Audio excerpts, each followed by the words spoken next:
இளநீருக்குள்ளே தேங்கியுள்ள ஓட்டுக்குள்ளே தேங்காயை போலிருப்பான் ஒருவன்.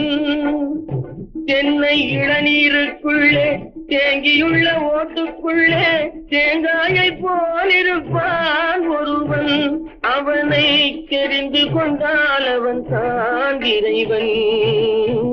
பூஜ்ஜியத்துக்குள்ளே ஒரு ராஜ்யத்தை ஆண்டு கொண்டு புரியாமலே இருப்பான் ஒருவன். அவனை புரிந்து கொண்டால் அவன் தான் இறைவன்.